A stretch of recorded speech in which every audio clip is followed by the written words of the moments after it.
नुकतेच अहिल्यानगर जिल्ह्यातील श्रीगोंदा तालुक्यातील बहादूरगड उर्फ पेडगावचा किल्ला उर्फ धर्मवीरगड हा भुईकोट किल्ला पाहण्याचा योग आला। तुम्हाला जर प्राचीन मंदिरे पाहण्याची आवड असेल तर धर्मवीरगड तुमच्यासाठी योग्य ठिकाण आहे। किल्ल्यावरील प्राचीन मंदिरे आणि छत्रपती शंभूराजेंचा औरंगजेबाने ज्या ठिकाणी छळ केला ती जागा म्हणजेच शौर्यस्तंभही इथेच आहे। छत्रपती संभाजी महाराज आणि कवी कलश यांना मोगल सैन्याने संगमेश्वर जवळ कैद केले तेव्हा त्यांना याच पेडगावच्या किल्ल्यात ठेवून छळ केला होता।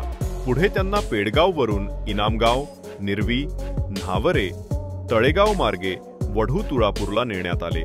इथे अतिप्राचीन रामेश्वर मंदिर, श्री मल्लिकार्जुन मंदिर, लक्ष्मीनारायण मंदिर, बालेश्वर मंदिर, पाताळेश्वर मंदिर पाहायला मिळतील। अतिप्राचीन अशा मंदिराचे हे अवशेष आजही आपल्याला आपल्या पूर्वजांच्या कुशल कारागिरीची आणि अप्रतिम स्थापत्य कौशल्याची साक्ष देतो। इथे आल्यानंतर माणूस इतिहासात रमून जातो आणि एका वेगळ्या विश्वात आल्याचा भास निर्माण होतो। जवळच वाहणारी भीमा नदी या सौंदर्यात अजूनच भर टाकते। पेडगावचा किल्ला हा यादव काळात अस्तित्वात होता याचे पुरावे येथील प्राचीन मंदिरांवरून समजतात। अप्रतिम कलाकुसरीचा उत्तम नमुना इथे पाहायला मिळतो। पूर्वीच्या काळी येथील मंदिर वैभव उज्ज्वल असणार हे पायालगत असणाऱ्या रचनेवरूनच दिसून येते।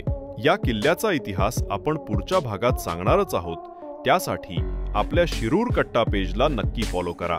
आपण आपल्या पेजवर पारनेर, शिरूर सोबतच श्रीगोंदा तालुक्यातील सर्व पर्यटन स्थळे आणि ऐतिहासिकदृष्ट्या महत्त्वपूर्ण स्थळे दाखवणार आहोत, तेव्हा नक्की फॉलो करा।